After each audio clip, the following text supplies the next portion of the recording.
Genial, comenzamos entonces. Hola a todos, hola a todas, ¿cómo están? Muy buenas tardes y bienvenidos.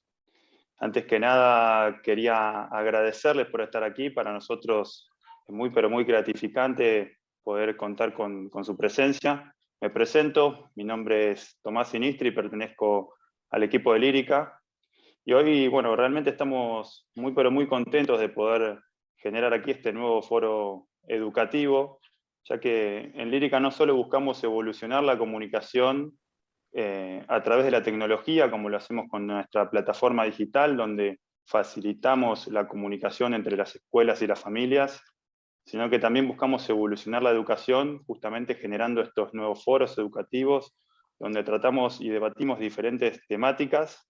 Y por eso es que contamos hoy aquí con Pablo Doberti y Leonardo Kurchenko. Bueno, bienvenido Pablo, bienvenido Leo nuevamente. Muchísimas gracias por estar aquí con nosotros. Para nosotros es un honor y un lujo poder contar nuevamente con su presencia. Gracias, Tommy. Hola, Leo. Hola, Pablito, ¿cómo estás? Bueno, bienvenidos. Por último, no quería dejar de mencionar, y no por eso menos importante, creo que la educación, ¿no? la hacemos entre todos y por eso es tan importante la presencia de todos ustedes aquí. Y quiero invitarlos y alentarlos a que debatan, a que pregunten, a que comenten y a que escriban y a que participen en este foro, además de, por supuesto, disfrutar de la charla que nos van a brindar Pablo y Leo, ¿no? Vamos a estar hablando de la responsabilidad a la hora de tomar riesgos innovadores y educativos, así que bueno, en este caso ya les cedo la palabra a ustedes, Leo y Pablo, adelante. Muchas gracias, Tony. Un saludo a todos, muy buenas tardes, gracias por acompañarnos, maestros, maestras, directoras y directores, gracias por estar con nosotros una vez más. Pablo, qué gusto encontrarnos nuevamente. Igual, Leo, muchas gracias. Me da mucho gusto verte también. Que de hecho te tengo que visitar y estoy ahí planeando un viaje para visitarte. Pues ojalá sea pronto, ojalá sea pronto. Hoy en México, déjame decirte, se debate, no vamos a hablar de esto, directores y directoras, es un tema de ayer y de hoy, pero déjame ponerte al día de que la SEP, el Ministerio de Educación, está flotando la idea. Este es un método muy común en esta administración, que es lanzan algunas cosas para ver cómo reacciona el sector interesado o la sociedad, de eliminar los grados escolares, figúrate nada más, ¿no? Es decir, que se acabe esto de los grados escolares, y el presidente se ha atrevido a hacer unas declaraciones terribles esta mañana de que no va a promover la educación neoliberal, cualquiera que esa sea, ¿no? En fin, entonces... Pero, ¿cómo conecta una cosa con la otra? ¿Por qué no lo los sabemos grados? todavía, no lo sabemos porque no han revelado el plan, ¿no? No han dicho cuál es la estrategia pedagógica o educativa de lo que está pensando la Secretaría de Educación. Lo que se sabe es que quieren cambiar el modelo y quieren cambiar los objetivos y eso quieren. Ahora, tú sabes que lograr eso pues es muy complicado, ¿no? Es decir, reinventa un plan de estudios de un país de la noche a la mañana, ¿no? Es complejo. Han soltado esa idea, la han flotado así para ver cómo reaccionan los sectores, que por supuesto han sido muy encendidas las reacciones, y luego pues este tema ideológico tan característico de esta administración de que pues todo tiene ideología, ¿no? La educación tiene ideología, la economía tiene ideología, etcétera. Entonces, pues así las cosas. Pero bueno, no vamos a hablar de eso, pero nada más para ponerte al tanto de que acá, ojalá y vengas pronto, porque la ebullición del debate educativo está a todo lo que da.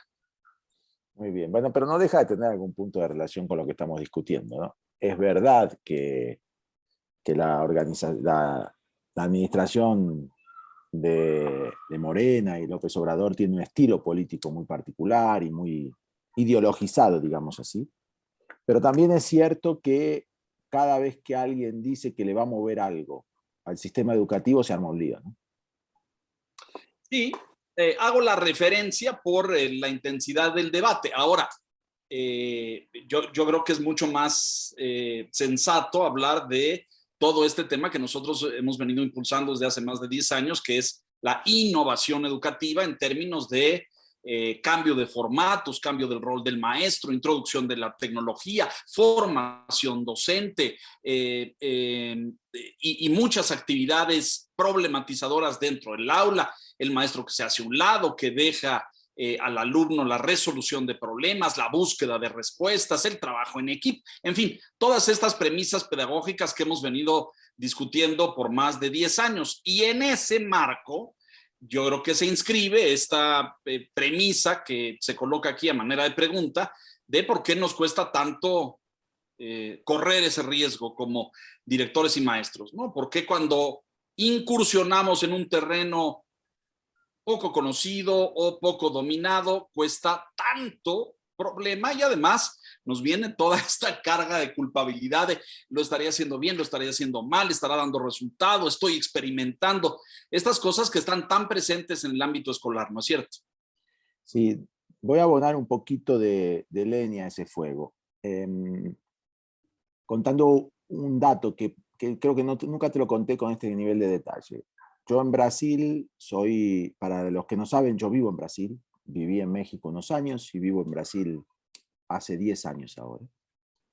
Y yo en Brasil soy copropietario de 4 escuelas, 3 escuelas aquí en donde estoy, en San Pablo, y una escuela en Belo Horizonte, en el estado de Minas Gerais. Y en esa escuela de Minas Gerais, esa escuela se llama Escola da Serra, Escuela de la Sierra. Y esa es una escuela muy inspirada en una referencia portuguesa que se llama Escola da Ponte, Escuela del Puente, que es una escuela pública, experimental, que funciona en Portugal hace más de 30 años. Y una de las características que tiene Escola da Ponte y que tiene Escuela da Serra es que no tiene grados. No por el argumento de que sea neoliberal tener grados. Hay un argumento un poco más pedagógico. Está organizada por ciclos que agrupan en 3 años. Y eso tiene un correlato en la organización física de la escuela. No hay salones de clase. Hay grandes espacios donde caben de 100 a 120 alumnos, organizados en mesas de 4 alumnos. Y esos alumnos tienen una diferencia de edad de hasta 3 años. Por lo tanto, uno encuentra alumnos estudiando con diferencias de edades dentro de un rango, que es el ciclo, y cada uno tiene una ruta de estudio propia, que él mismo configuró. Y un ritmo de estudio propio que él mismo configuró.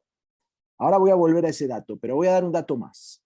En Colombia existe una escuela fundada por una familia catalana que se llama Fontán. Tienen una unidad en Bogotá y otra unidad en... no me acuerdo dónde es. Bueno, en otra ciudad de colombiana. En Medellín. Escuela Fontán es más complejo aún, porque está organizado por ciclos, pero esos ciclos no se organizan por edad. Se organizan por un indicador que ellos tienen, que es el grado de autonomía del alumno.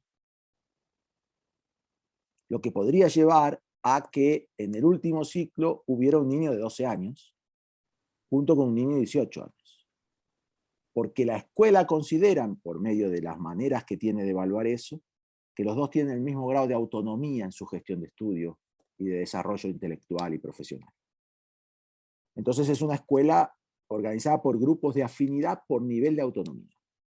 La nuestra acá en Brasil no llega hasta ahí, es por edad todavía, pero son ciclos de 3 años. La idea del ciclo de 3 años tiene que ver con dar espacio para que el alumno pueda construir su ruta de estudio de manera más flexible, sin tener que encajarse en cierres trimestrales y en cierres anuales de currículum, tenga más opciones y más juego de opciones. Y por otro lado, desestresar un poco la idea de evaluación y paso de grado, y tener un modelo de socialización mucho más amplio, con un grado mucho más alto de autonomía y de construcción curricular de cada alumno. En fin, lo que quiero decir con esto es que la idea no es tan descabellada. Lo que puede ser más descabellado, me parece a mí, es la metodología política de introducción de la propuesta de la idea. ¿Tú conoces o tienes datos del resultado, el balance de este modelo allá en Brasil o del colombiano? cómo ha funcionado, promueve o desarrolla en efecto mayor autonomía del estudiante, realiza sus proyectos, investiga, hace trabajo en equipo. Es decir, el punto de fondo es, hoy estamos convencidos desde hace, pues yo creo que casi 20 años, de las premisas básicas de la pedagogía del siglo XXI en términos de el desarrollo de habilidades y competencias, ¿no? Y ahí la UNESCO y la OCDE hacen un listado amplio de estas cosas. A mí me parece que los planes de estudio y las actividades escolares deben de apuntar hacia el fortalecimiento de esa formación de habilidades y competencias. Mi pregunta sería, estas que tú conoces allá con estos modelos, ¿qué resultados han arrojado? A ver, todo depende también de con qué vara quieras medir los resultados, ¿no? Porque hay muchas maneras de medir resultados educativos. Yo te voy a dar 2 ejemplos acá en Brasil. El de Colombia lo tengo menos detallado. El de Brasil, por un lado hay un resultado que es muy fuerte en Brasil, que es la cantidad de alumnos que aprueban una prueba que permite el acceso a la universidad. Eso se hace en el último año de la preparatoria.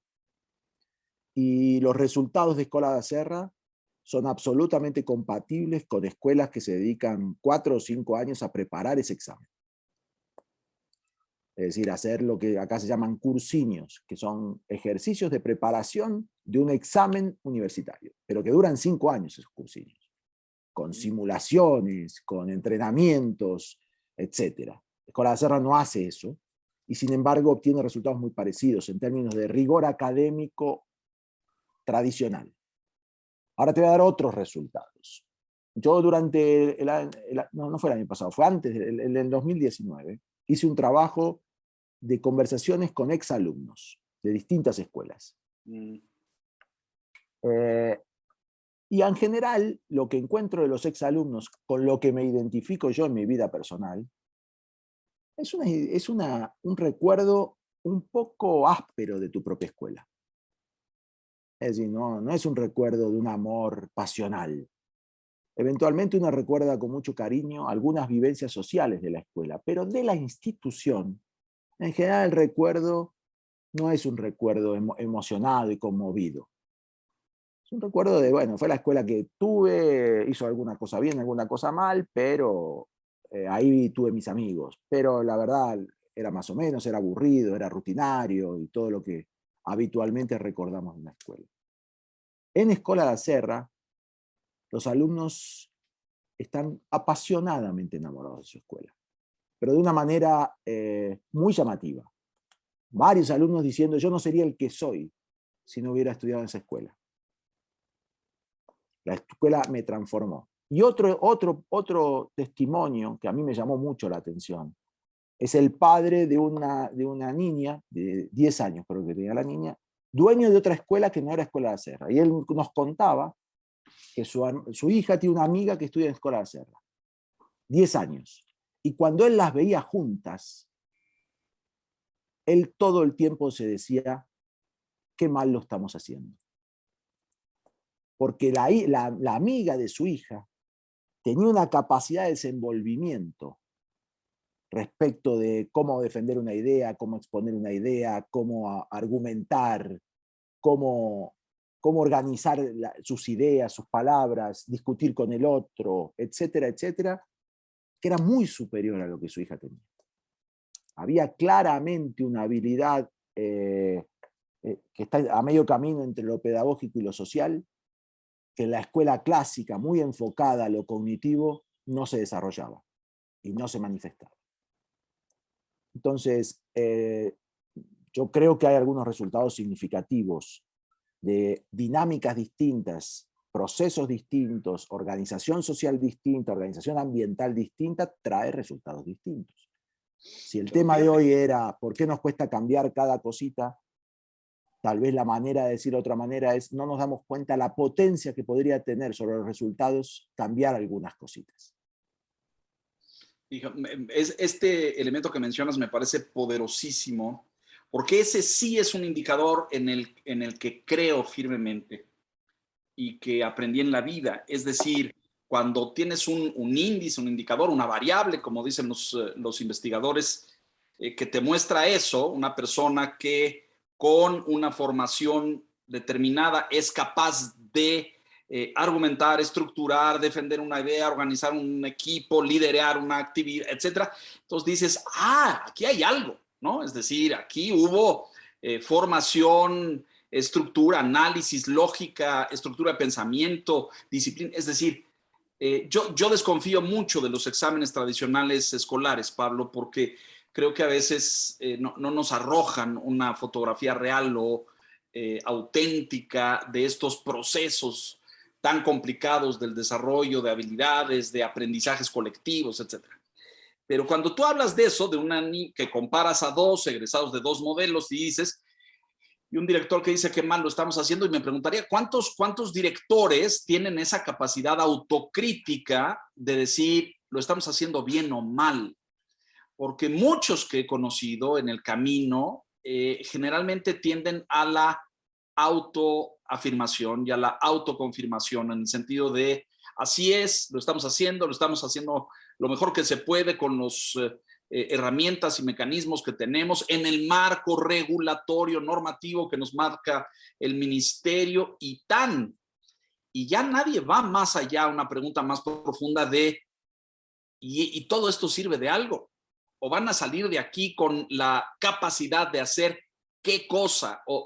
Y ahí es donde creo que esto, ¿no?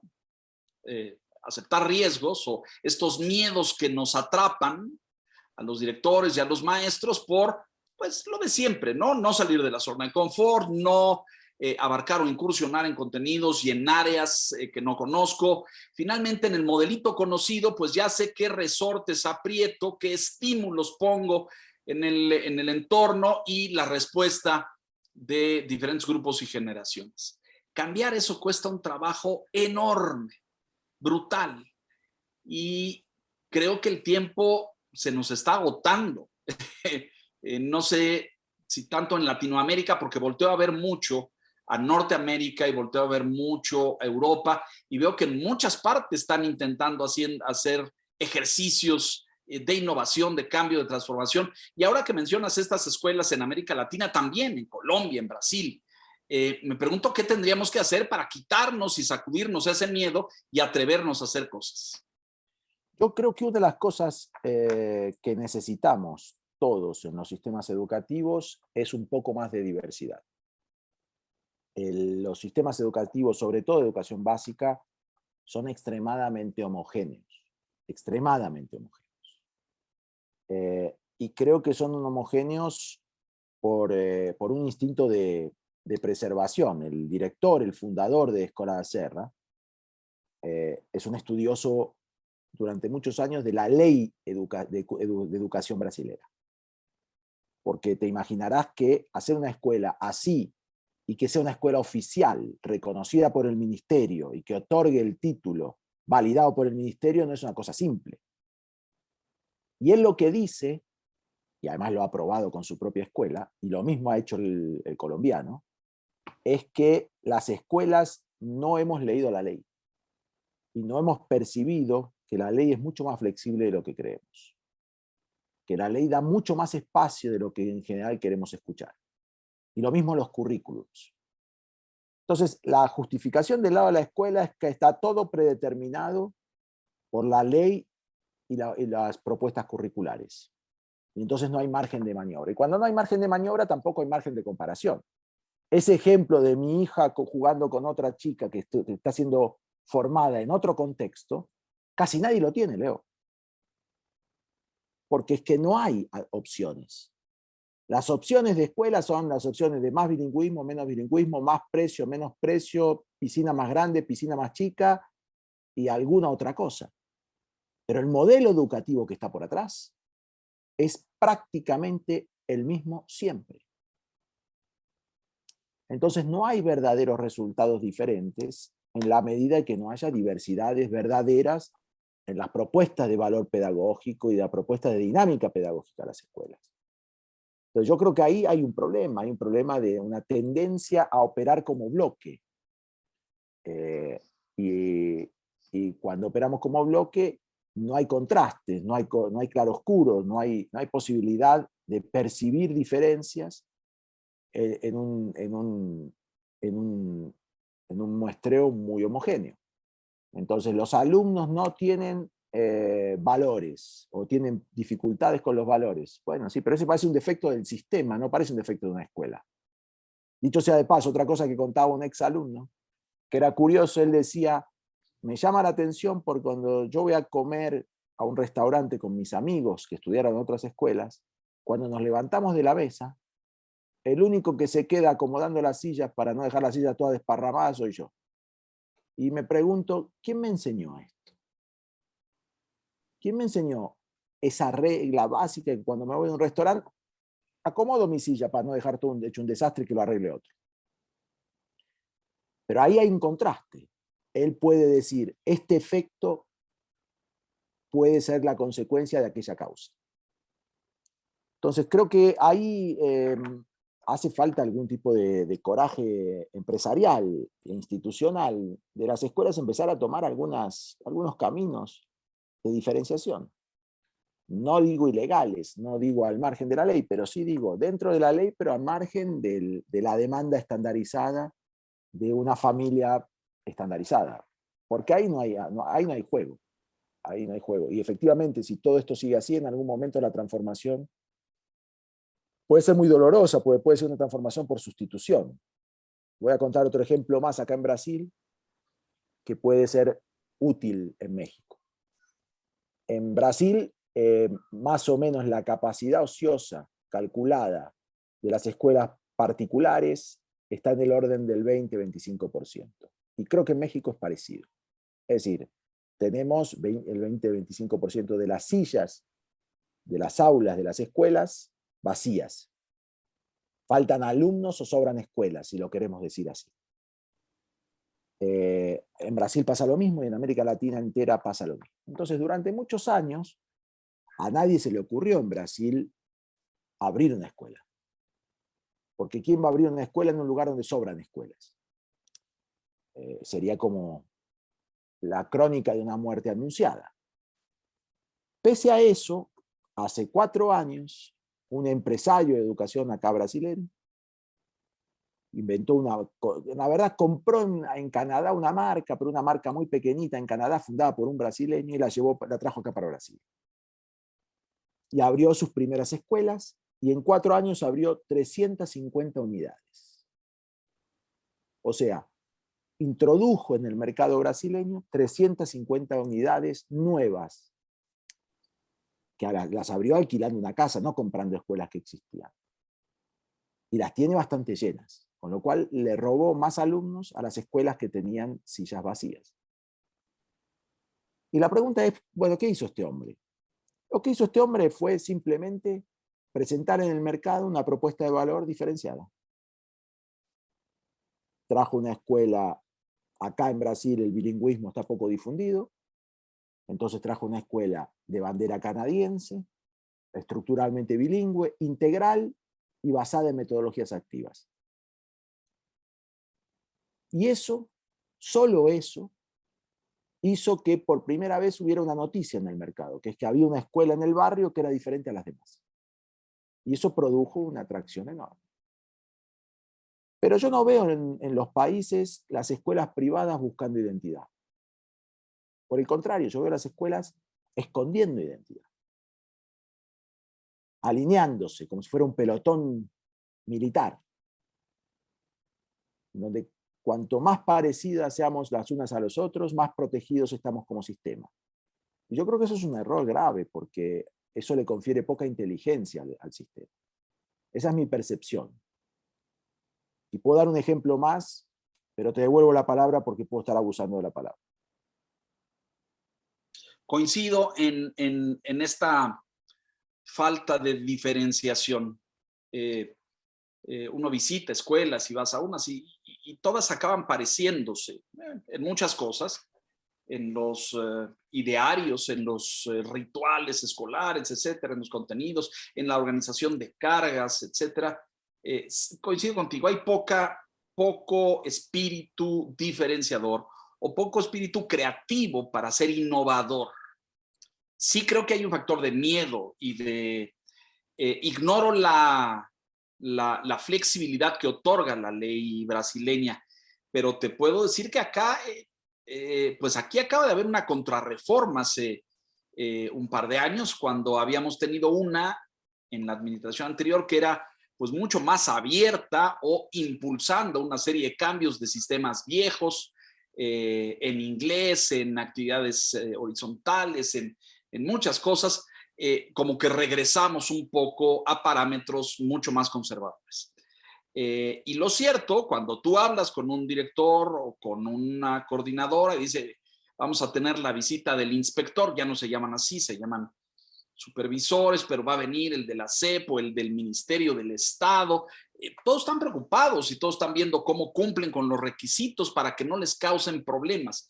Es decir, yo diría que acá la ley es mucho más restrictiva en ese sentido o permite poco margen de maniobra.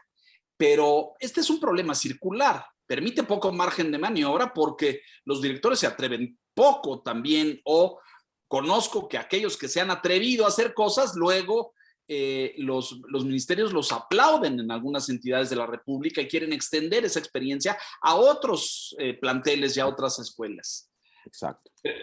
Creo que aquí ha faltado eso, ¿no? Ha faltado empuje, innovación, creatividad, atreverse, quitarse el miedo, salir de la zona de confort. Ahí esto decía, la tecnología, ¿no? Este eterno tema que cargamos todos, y que las escuelas que ya dieron el paso y que se atrevieron y que están imbuidas, que han tratado de construir una atmósfera digital o tecnológica dentro de la escuela. No con los videoproyectores y las tabletas, sino una auténtica atmósfera digital donde se investiga, se baja, se navega, se comparten contenidos, se hacen tareas, se hacen trabajos en equipo, a distancia, etc. Y eso ha costado bastante más trabajo acá, Pablo, esa es la verdad de las cosas, ¿no? Y a veces, pues es muy fácil decir que pues las plataformas no funcionan y los servidores se atoran y que falta capacitación docente. Ahora, y ya lo habíamos discutido en un foro de estos antes, con el tema de la pandemia, pues muchos docentes y escuelas no les quedó más remedio que dar un paso adelante en este sentido, porque tuvieron pues muchos meses a los alumnos a distancia. Unas escuelas se atrevieron, lo hicieron bien, corrieron el riesgo, formaron intensamente a los maestros se volvieron creativos, innovadores, potenciadores y construyeron un vínculo a distancia con sus alumnos. Y otros, pues le tuvieron miedo al dispositivo. Y generalmente los culpables de esto siempre es pues los dispositivos tecnológicos, ¿no? Cargo, ahí Ernesto trae una reflexión sobre la ley mexicana. Yo creo que tiene razón. Es decir, si leemos mejor las leyes, vamos a darnos cuenta de que hay márgenes que no estamos aprovechando. Y este amigo mío, Sergio, el fundador de Escuela de Serra, dicho sea de paso, es un especialista en discutir con supervisores del ministerio, ¿no? Muy Le bien. encanta recibir los supervisores porque cuando el supervisor le dice, no, esto no se puede, él le dice, ¿dónde está escrito que no se puede? Y casi nunca el supervisor encuentra el párrafo que justifica su prohibición. Claro. Porque él conoce la ley mejor que el supervisor. Creo que hay que estudiar la ley.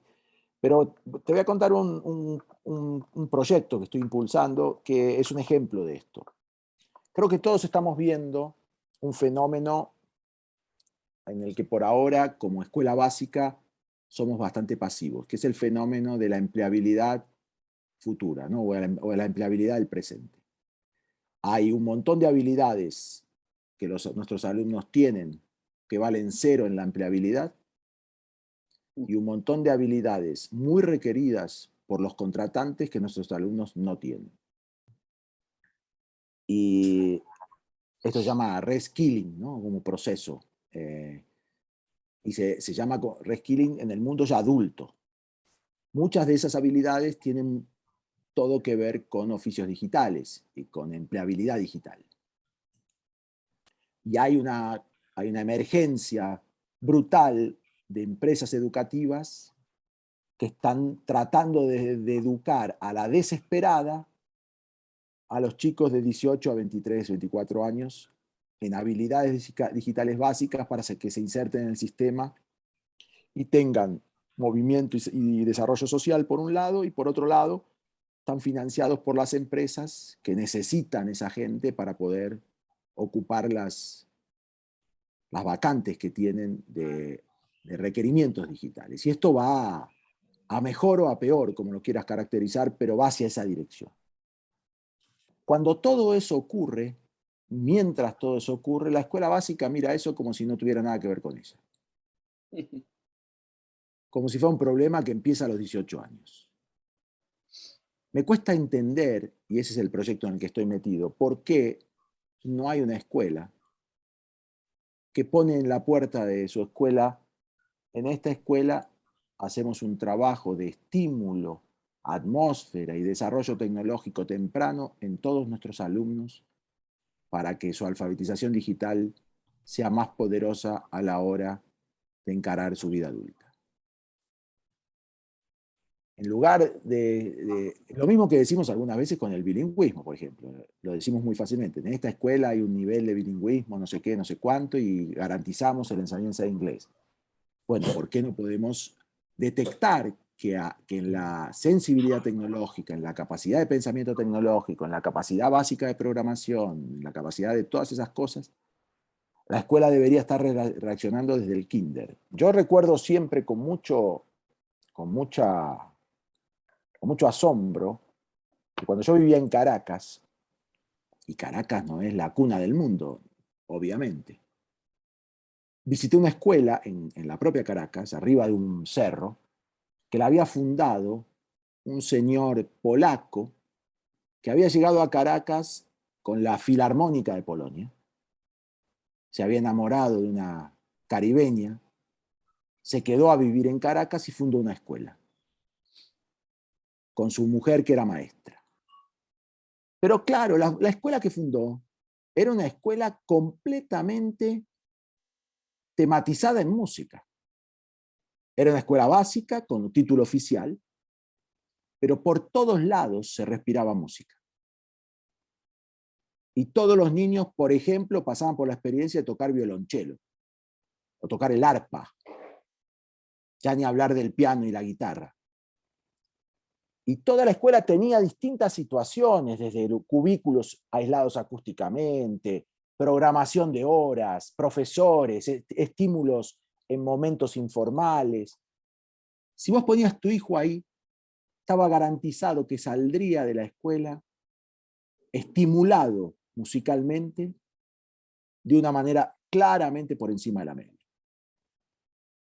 Y ese señor tenía la escuela llena, porque era muy atractiva una escuela que tuviera alguna cosa diferente y que fuera además estructural. Lo mismo hacen las escuelas Waldorf con la naturaleza, ¿no? Y lo mismo podríamos hacer con las escuelas y la tecnología. Y lo mismo podríamos buscar otras banderas de diferenciación. Escuelas de arte, escuelas de deporte, escuelas de música, escuelas de tecnología, escuelas de medio ambiente. ¿Por qué tenemos que todos decir que hacemos todo y en el fondo hacer poco de casi todo? Entonces, a mí me parece que ahí hay un camino de diferenciación que no nos atrevemos a jugar y que corremos el riesgo de que alguien que entienda la diferenciación como valor pueda venir y pueda hacer lo que hizo esta cadenita de escuelas bilingües en Brasil. Empezar a robarle alumnos a las escuelas a las que ya le faltan alumnos, por no haber encontrado su identidad más rápidamente o más profundamente. Una causa con frecuencia que argumentan los directores para innovar o para atreverse a hacer transformaciones es esta, Pablo: la falta de recursos. Y siempre se piensa que hay que invertir mucho. Este caso que mencionas de la música, que es inmersión total en una cultura de interpretación y de lenguaje musical, de partitura, pero seguramente también de composición y de creatividad. Y pensaba yo en el inolvidable maestro Abreu, autor Exactamente. y cerebro del sistema de orquestas de Venezuela, que ha dado a tantos estrellas a nivel mundial, Dudamel en Los Ángeles y tantos otros solistas a nivel internacional. Pero es Dudamel pasó por esta escuela, se llama Emil Friedman. Fíjate. Fue estudiante de Emil Friedman. Sí, sí.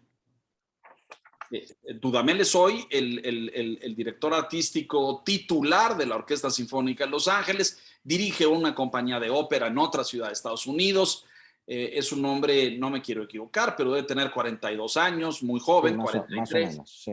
Y es una estrella de la dirección orquestal a nivel mundial, y salió de ese sistema piramidal de orquestas del maestro Abreu. Pero lo que quieres decir se engloba en esto que se llama inmersión, y es algo que hemos dicho mucho con los idiomas, ¿no es cierto? Inmersión, es decir, tú vas a hablar este lenguaje o vas a vivir esta cultura, experimentar esta atmósfera si estás inmerso en ella. Y coincido contigo, lo mismo pasa con lo digital. Si hoy en las escuelas tuviéramos esta cultura instalada y no como cuando iniciábamos con esto, hace una década decíamos, bueno, un ratito al día van a usar las tabletas y van a poder navegar y descargar contenidos y hacer algún ejercicio, pero luego vuelven a el cuaderno, el libro, el dictado y el pizarrón, pues el avance va a ser pobre y lento y tal vez inútil. De lo que hablamos es de una inmersión total en la cultura digital, ¿no es cierto? Es decir, esos modelos de inmersión, me parece, y yo creo que está más que comprobado, que en el tema del bilingüismo son los más exitosos. Cuando tú tienes en una escuela donde se habla inglés o portugués o español como segunda lengua o como lengua de apoyo, y las maestras, los alumnos, las actividades, los ejercicios se viven en esta lengua de apoyo, no la primaria, sino la lengua de apoyo, la secundaria, bueno, los niños salen hablando y escribiendo y entendiendo y pudiendo leer, ¿no? Exacto. A nadar se aprende nadando, o por lo menos a nadar se aprende en el agua. Y esto es la misma historia, ¿no? Es decir, no se trata tanto de tener una clase de tal tema o de tal otro, sino de tener una especie de inmersión, de permanente generación de estímulos. Es lo que a nivel de hogares opera una biblioteca familiar, ¿no? Cuando uno dice, ese niño qué sensibilidad para la lectura tiene, y resulta que va a la casa y se encuentra con que en la casa es una casa llena de libros, y como tu fondo. Tu hijo no necesita que le des una clase de literatura.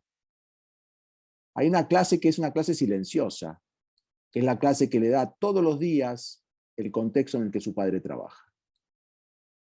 Y si además esa biblioteca no es fake, sino que la usás, y él te ve interactuando con tu biblioteca, el nivel de estímulo que él va a tener en la relación con la cultura y con el libro es significativamente mayor que el que va a tener tu vecino, que no tiene libros, sino que tiene una pantalla de 75 pulgadas. Que es lo mismo que pasa con un niño que se cría a la vera del mar o cualquier cosa de estas. Es decir, son estímulos inmersivos, son estímulos silenciosos y permanentes. Entonces yo creo que la tematización de la escuela es una agenda fundamental de transformación escolar. Habrá un núcleo común, un tronco común, todos tendremos que responder a ciertas competencias y desarrollos de áreas de conocimiento, pero luego hay mucho tiempo, mucho espacio y mucho símbolo en la escuela para hacer otras cosas. Y eso me parece que lo estamos desaprovechando. Yo apuesto a ello. Muchas veces he sido condenado por colegas o pares cuando en un foro con directores o maestros les digo que hagan a un lado el temario y el plan de estudios y se atrevan a hacer cosas. He llegado a la revolucionaria frase de decir que los tiren a la basura. Pero una escuela no va a cambiar y no va a transformarse en la medida en que no se atreva a hacer cosas y hacer esto. Es decir, fracasar no es derrotar una iniciativa y un proyecto. Fracasar es probar que esa ruta no fue la más eficiente o la más sólida, la más creativa, y es volver a intentar por otro lado. Fracasar es extraordinariamente poderoso para el aprendizaje. No podríamos aprender si no fracasamos. Y a veces los directores, maestras, maestros, tenemos pánico absoluto de fracasar. de recibir el reclamo de la comunidad, de los padres de familia, pero usted está jugando y no sabe lo que usted está haciendo con nuestros hijos. Y por eso nos amarramos pues a las zonas de confort, al terreno conocido, a la parcela dominada, a los estímulos experimentados a lo largo de años y años. Entonces, yo creo que sí hay que expandir esos márgenes y atreverse a innovar, a tomar decisiones, ¿qué tal si un día lo único que hacemos en la escuela es vivir con tecnología y hacemos a un lado todo lo demás?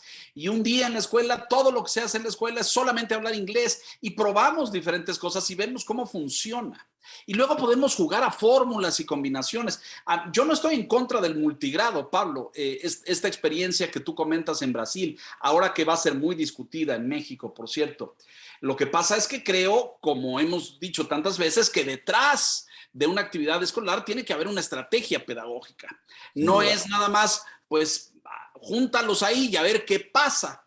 Que no es un experimento malo, también sirve eso, pero eso sirve para diseñar una estrategia, para provocar con un estímulo, una acción y un proceso de construcción del conocimiento, no para ver libremente a ver qué se les ocurre. Entonces a mí me gustan los multigrados y los he experimentado en algunas escuelas en el norte de la República Mexicana, en primaria baja y primaria alta, por ejemplo, de primero a tercero y luego de quinto a sexto, y luego también en secundaria todos juntos. Y luego he visto experimentos cruzados con primaria y secundaria, y me parece que son provechosos. ¿Sabes dónde lo he visto mucho? Con éxito en espacios maker y en aulas digitales, donde se valen, ¿no? Y los chiquitos aportan una serie de elementos que los grandes voltean sorprendidos, ¿no? Pero insisto, detrás de eso tiene que haber una estrategia pedagógica, porque si no, el experimento puede ser pues totalmente inútil, ¿no? Totalmente, totalmente. ¿Querés que abramos un poquitito a ver si hay participaciones, Leo? Sí, me parecería excelente para no extendernos. No sé si tengamos acá algunas preguntas o comentarios. Lucas o Santi, ¿nos van a ayudar con esto? Tony. Sí, genial. Acá tenemos algunos comentarios, bueno, acá de coincidencias, digamos, respecto aquí comenta Ernesto Pérez, que coincide con vos, Pablo, que las reglas no nos dan márgenes que podamos aprovechar si rompemos esa creencia. Le ha tocado vivir a él que con ese margen pueden hacer cosas muy, muy interesantes. Coincide con vos, Leo, también. Guadalupe también aquí, el no tener miedo a buscar a ser mejores seres humanos es lo que nos hace crecer a las escuelas y esa es nuestra misión. Bueno, coincidimos creo plenamente, ahora nos comentarán ustedes, Leo y Pablo. Y por otra parte aquí Rogelio también nos comenta que debemos salir de la zona de confort y buscar nuevas alternativas. No todo puede venir de los planes educativos de gobierno, creo que han mencionado algo respecto a este tema ustedes también, Pablo y Leo, recién. Exacto. Leo, adelante. Le apuesto al mañana, Pablo, le apuesto a ver el mañana con una óptica de presente y de futuro, y no con una óptica de sistemas viejos, de modelos tradicionales, convencionales, maestros que dictan, alumnos que hacen plan, estas cosas que me parece están ya de salida, ojalá. Luego me sorprendo de encontrar escuelas que todavía tienen algunas de esas prácticas y todos muy calladitos y el maestro dictando cátedra magistral, en fin. Pero yo le apuesto al mañana. Estoy convencido y me cuesta trabajo articular el tema, Pablo, porque no tengo una bola de cristal y no puedo decir para dónde va el asunto.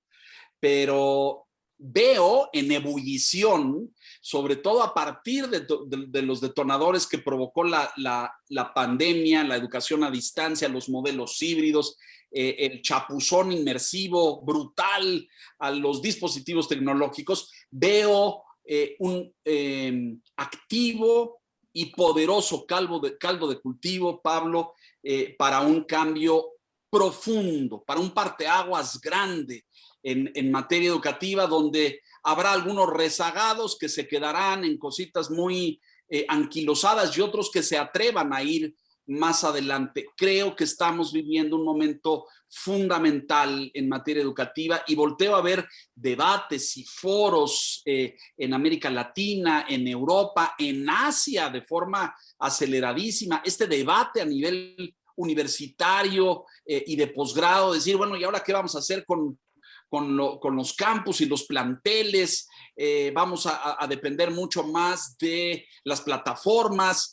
Se está cocinando un cambio y una transformación poderosa donde me parece, a diferencia del siglo XVIII y la Ilustración francesa y este modelo como muy clásico, mucho proveniente de las congregaciones religiosas, etcétera, pero ese viejo modelo de la enseñanza y aprendizaje, creo que estamos en un momento de profunda transformación que a lo mejor no nos damos cuenta porque estamos viviéndola, pero se están preparando cambios profundos hacia adelante, Pablo.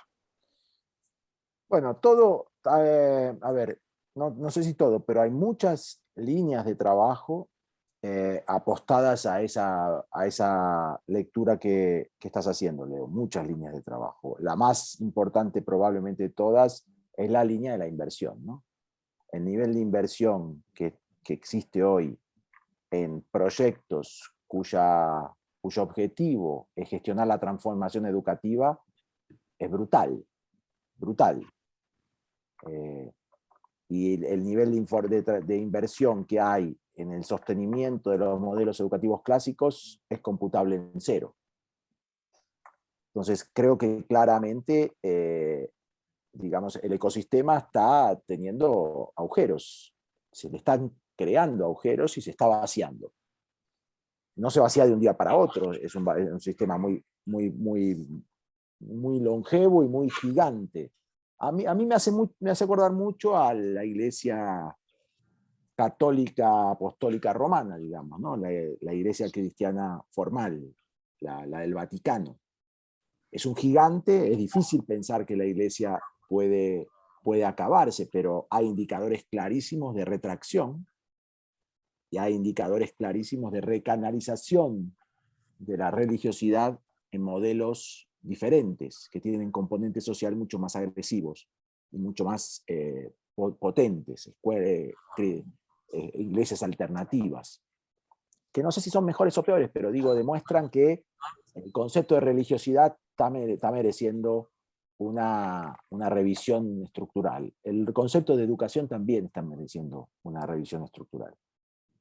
Y yo creo que hay que darlo en el campo de batalla individual de cada uno. Si cada uno, cada día, cuando hace algún hecho educativo, debería estar preguntándose cómo se posiciona respecto de esa conservación-transformación, que es la tensión que hoy envuelve a la educación.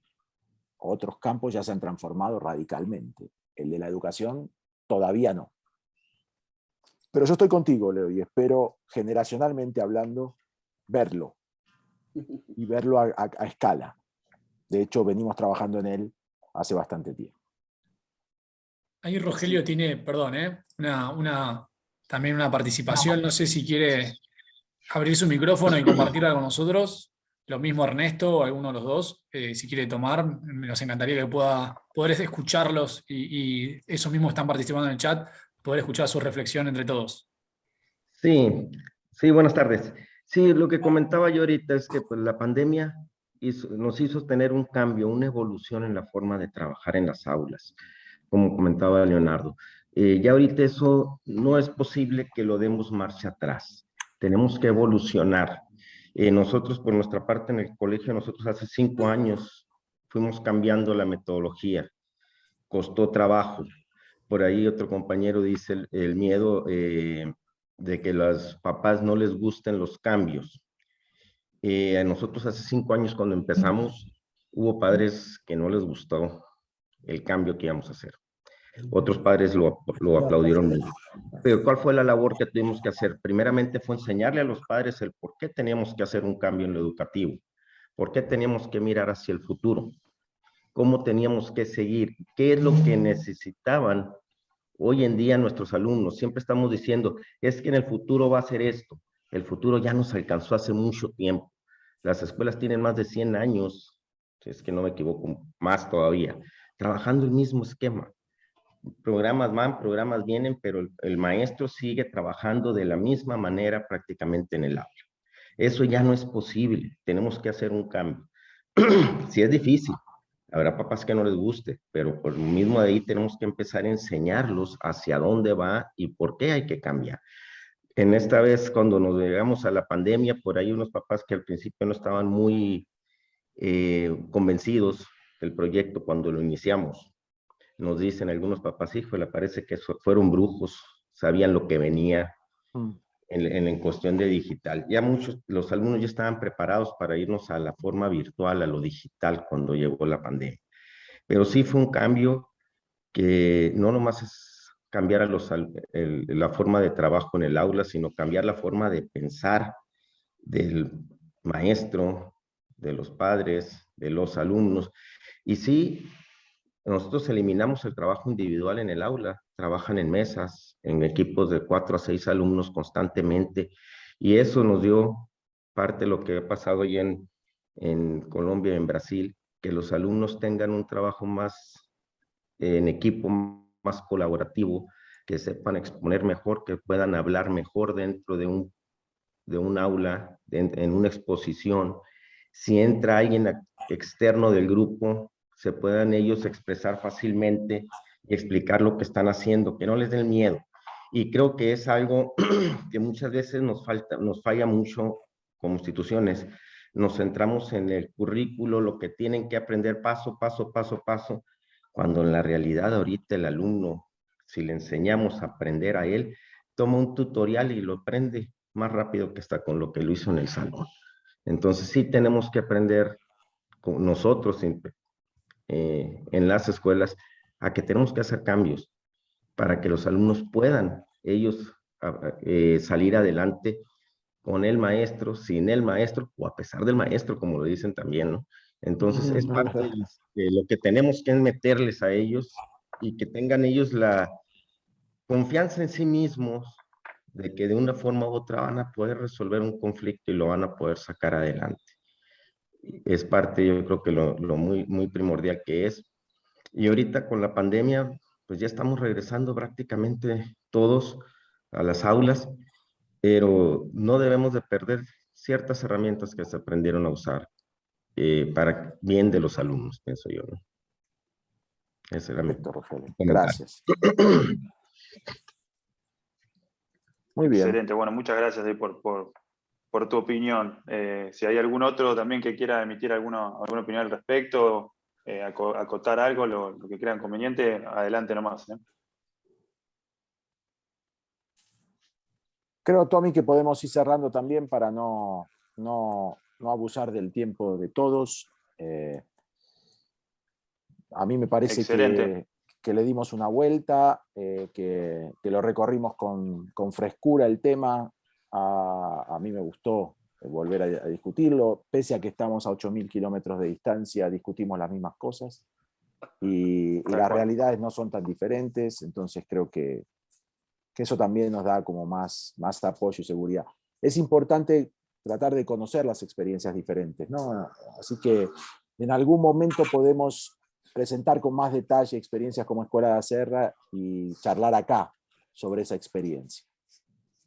Por supuesto, Pablo. Bueno, gracias, Pablo, gracias, Leo, nuevamente por su tiempo y por brindarnos este conocimiento y esta interpretación, ¿no? del conocimiento. Gracias a todos ustedes por haber participado. Bueno, es muy importante para nosotros su apoyo y su aporte. Nuevamente, muchísimas gracias por haber compartido todo este tiempo con nosotros. Saludos a todos. Gracias, maestras, maestros, directores. Tony, un abrazo. Pablo, hermano, seguimos en comunicación. Claro que sí, hermano. Gracias a todos, gracias, Estamos Tony. En contacto. Gracias a todos los presentes. A Un todos. saludo muy fuerte Un placer hasta tenerlos. México. Muchas gracias. Un placer.